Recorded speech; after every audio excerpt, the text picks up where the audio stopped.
Immigration battle. No, Papa. New audio of immigrant children separated from their parents on the border. Church response. An American cardinal living in Rome weighs in on the morality of the policy. And secrets of the Sistine Chapel. Down the street from the Vatican, the famed sacred space is still dazzling tourists. On EWTN News Nightly for Tuesday, June 19th, 2018.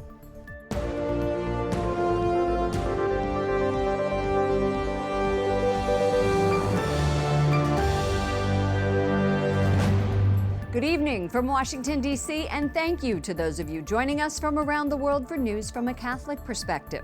I'm Lauren Ashburn. President Trump dives back into the immigration debate, saying he doesn't want to separate children from their families, but he doesn't want open borders. The president is calling on Congress to provide the legal authority for the government to detain and promptly remove families together. White House correspondent Mark Irons reports. Good evening, Mark.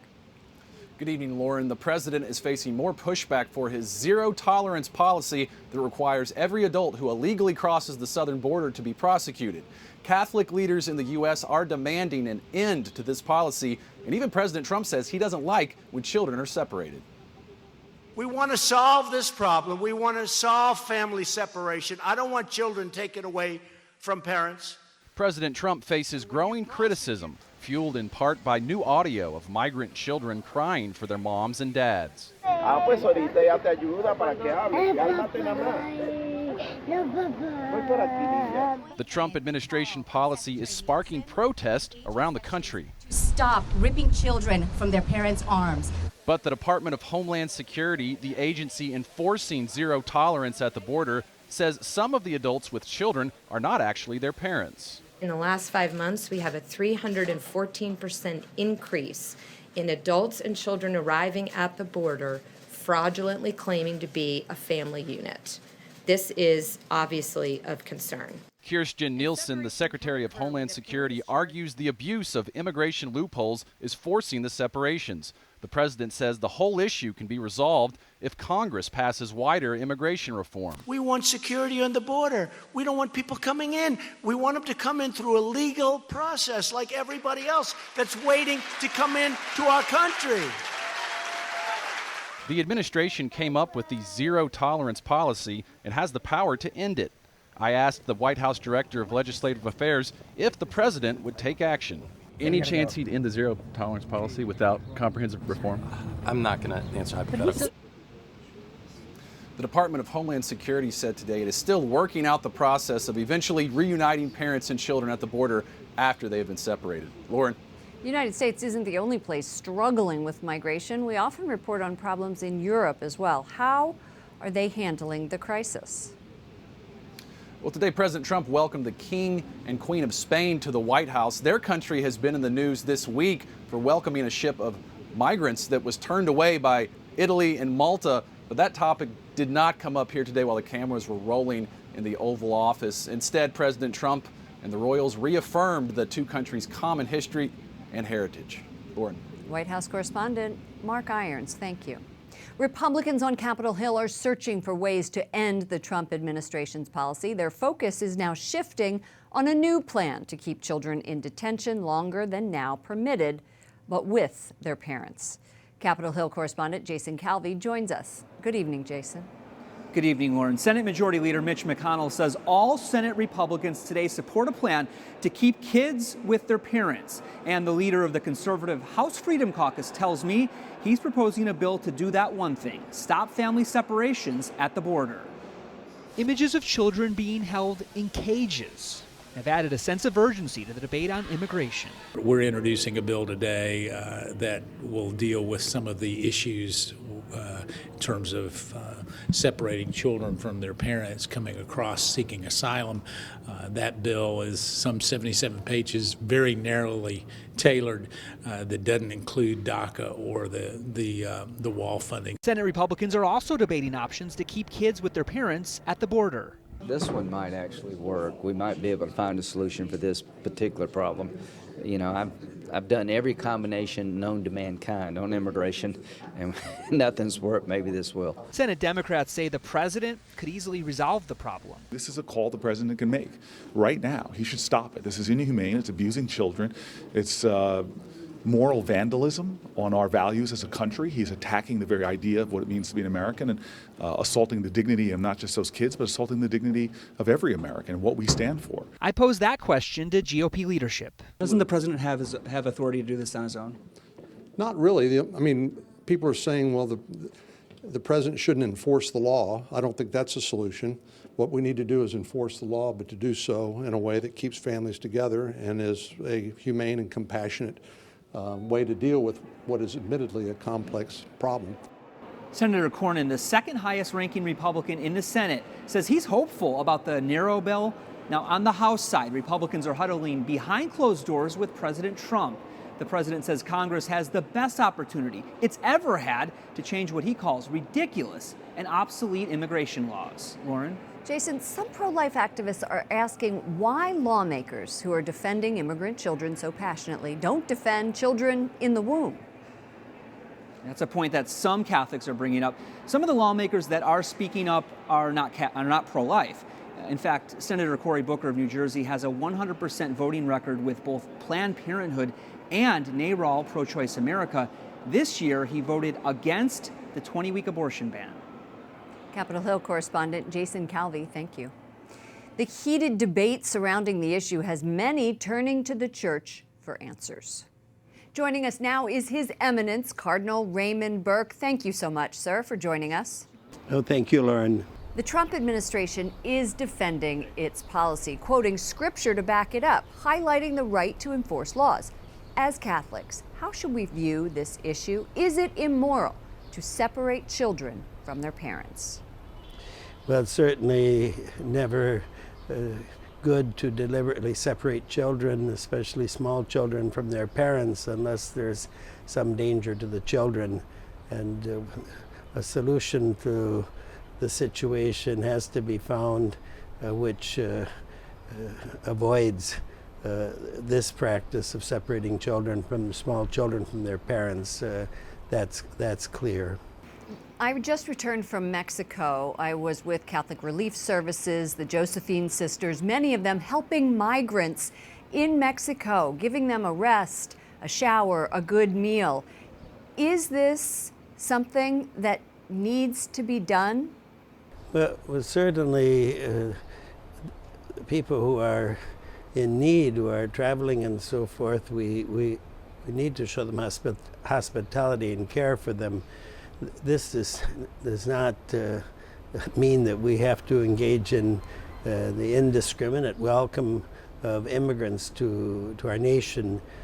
Now, if people are refugees, yes, of course, we need to take them in. But the question of immigration is an international question which needs to be dealt with by all the countries who are involved and in a way that respects both the immigrants but also the host country and the people of the nation that is being asked to accept immigrants. The Vatican released a statement yesterday saying children are the ones who are suffering the most from forced migration. We must respond effectively to the challenges created by these flows, balancing the principles of solidarity, subsidiarity, and co-responsibility. How do lawmakers do that practically? Well, it seems to me that it has to be addressed by the governments involved, the government of the nation which is being asked to accept the immigrants, but also the government of the nations from which the immigrants are coming, and to ask the question, why are all of these people abandoning their homeland, and to address it in a reasonable way. But it can't be that a nation, the host nation, is just asked to accept indiscriminately anyone who arrives at its borders.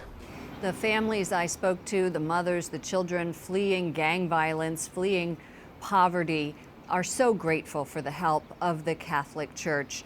That's just in Mexico. Europe is dealing with its own migrant crisis. Italy's interior minister recently sparked an international showdown. He refused entry to a rescue boat packed with 630 migrants. Do you agree with his action? Well, I think that it's understandable.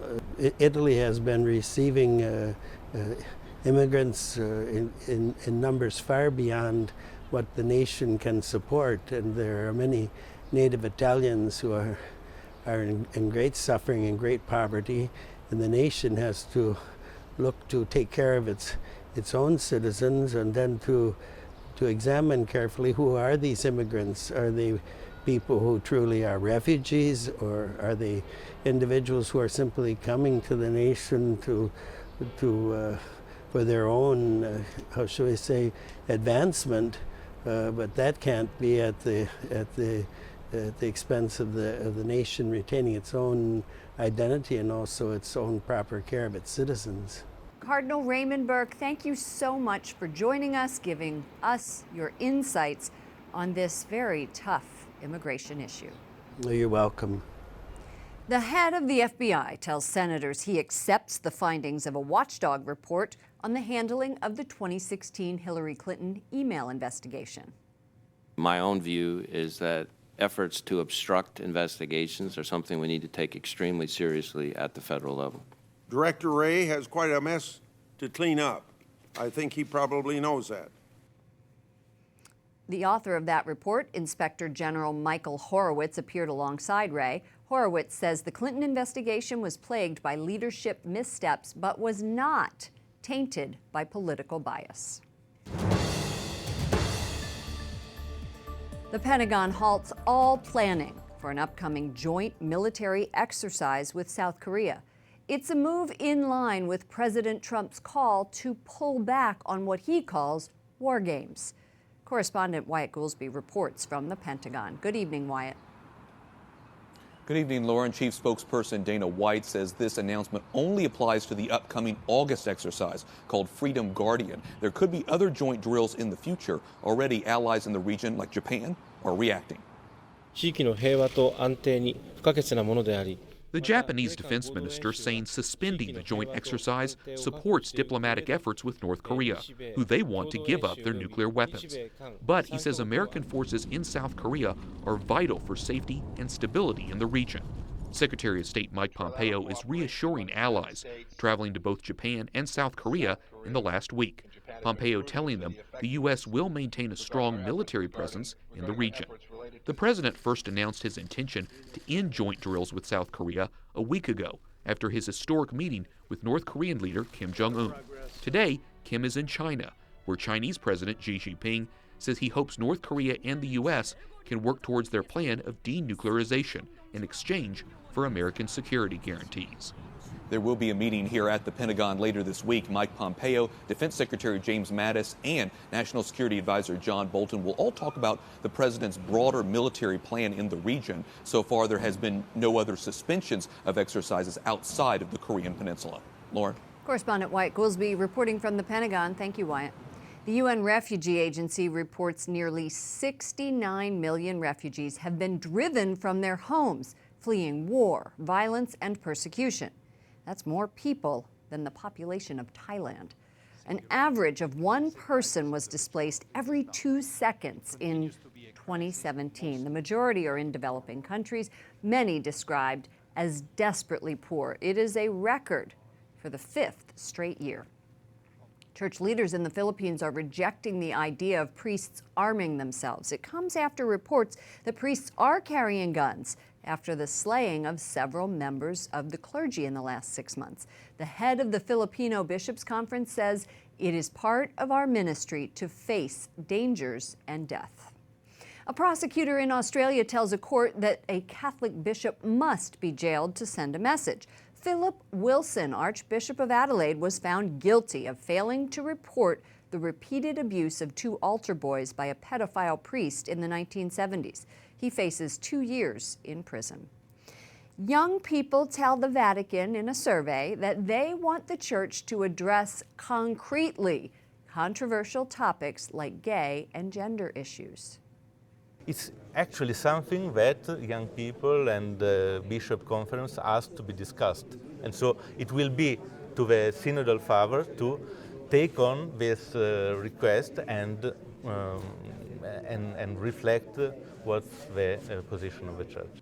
The Vatican has asked for input from the youth, regardless of their religious views, to help prepare for a bishop's synod in Rome in October. The month-long gathering will be held to examine how to care better for young people.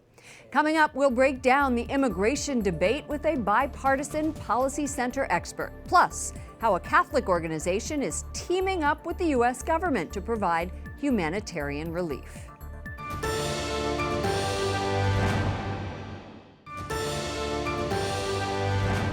The government of Mexico is condemning the separation of families at the U.S. border.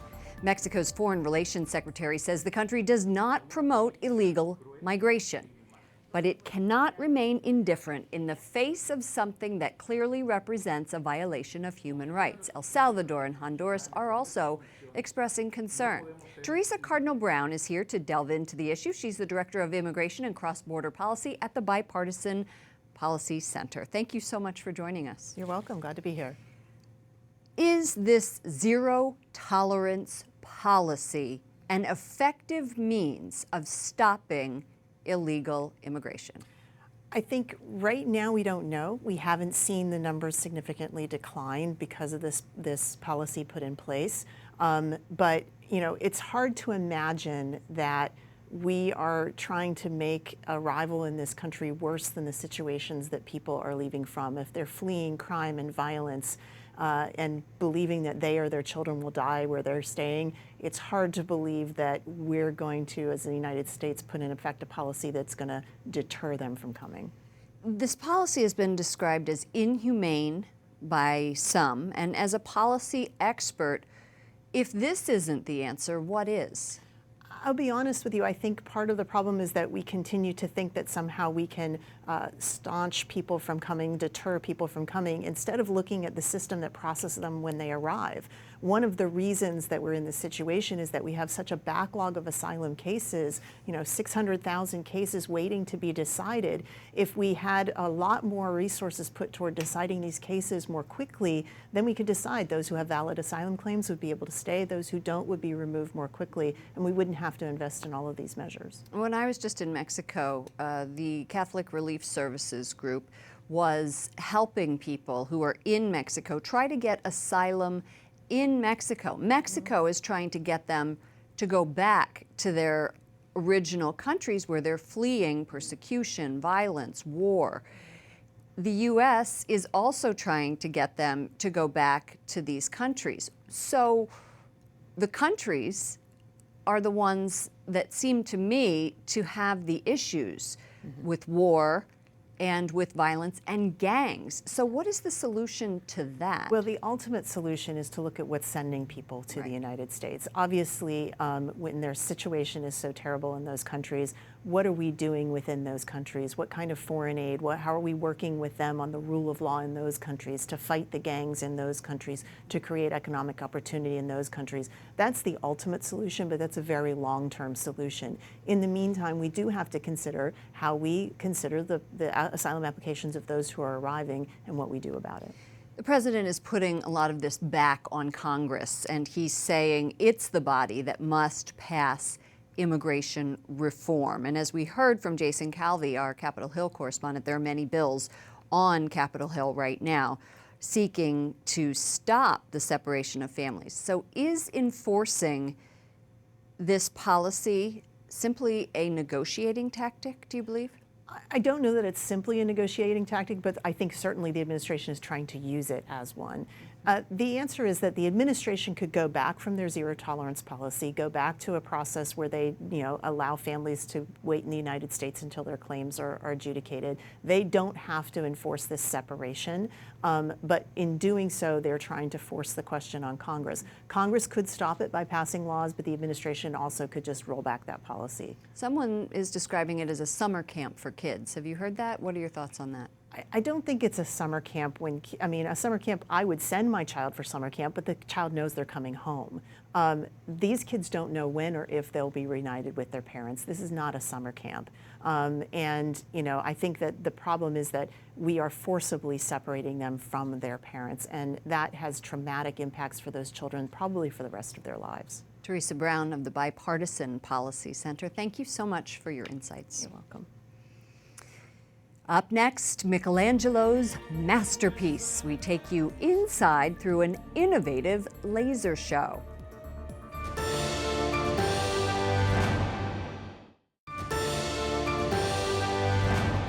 A 900-year-old religious lay order signs a historic agreement with the United States' leading foreign aid office. The Order of Malta's humanitarian wing and USAID are promising to work together on global issues like poverty and human trafficking. So it's only appropriate that we get together, and if we can do some good, and it doesn't matter what the religion is, it doesn't matter what their politics are, if they're hurt, suffering, if they're sick or poor, we're there to help them. The president of the Order of Malta's humanitarian group says he and USAID Administrator Mark Green have talked about how the two groups can coordinate better in countries where both organizations operate. So far, they're working together to help the poor in Central and South America. Tomorrow night on EWTN News Nightly, I'll bring you the journey of a Polish refugee rescued by Catholic Relief Services during World War II. We saw our friends and neighbors and family die, and all of them were dying in the gulags. We bring Ulek Plowy to Santa Rosa, Mexico to visit the settlement camp that saved his life, run by Catholic Relief Services. Don't miss this story of survival and rebirth tomorrow on EWTN News Nightly. A laser show in Rome is shedding light on Michelangelo's masterpiece.